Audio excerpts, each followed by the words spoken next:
Sophomore in high school, I had this teacher who would only let the students in her class use the restroom one time per semester.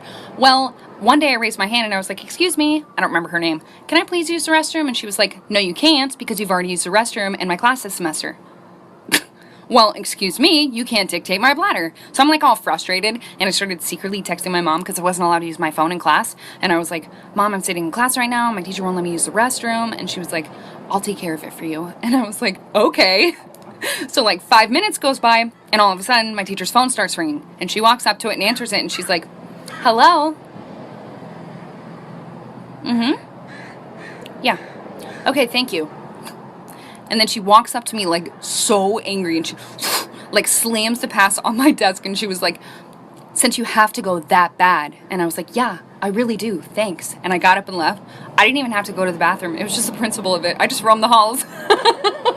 The story of the time that I caught my neighbor's mom talking smack about me. So I don't know about you guys, but every single Wednesday in my middle school, we would have a bagel sale. And some people's parents would come in to help out. And my neighbor's mom was one of those parents. And I had a best friend at the time whose mom would also work at the bagel sales. But this best friend of mine, her mom never let us hang out with each other because she felt that I was a bad influence on her. When in reality, it was the complete opposite. She was the one that snuck the boys in her house, if you guys remember that story time, where they peed in a flower pot. So basically her mom wouldn't let us hang out. And sometimes my friend would go with her mom in the morning, basically as a ride to school, and to help out with the bagels too. And one day when she went in with her mom, my neighbor's mom also was there too. So my friend starts eavesdropping into their conversation, and my friend's mom brings me up and says how much of a bad kid I am and a bad influence. And my neighbor's mom was like, oh wow, that's my neighbor, like we always suspected something bad about her, our whole entire neighborhood knows this about her, basically making stuff up about me. So then I go home crying, tell my mom. Part 2 of catching my neighbor's mom talking smack about me. So my best friend tells me all these things that my neighbor was saying about me, obviously.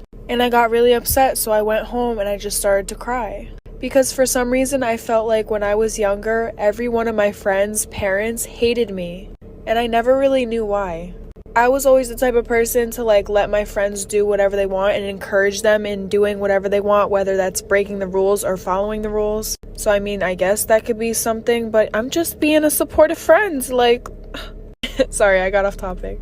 So when I told my mom, she was like, okay, come with me, I'm gonna knock on her door. And I was like, heck no, I do not feel like dealing with this. Mom, you deal with it. So she calls her up on the phone, puts her on speakerphone, confronts her about the situation, and this lady starts going on about how she loves me like I'm her own child, saying that I was never a bad influence on her daughter, and that she actually wanted me to hang out with her daughter more. Like, that's not what she was saying at bagel sale.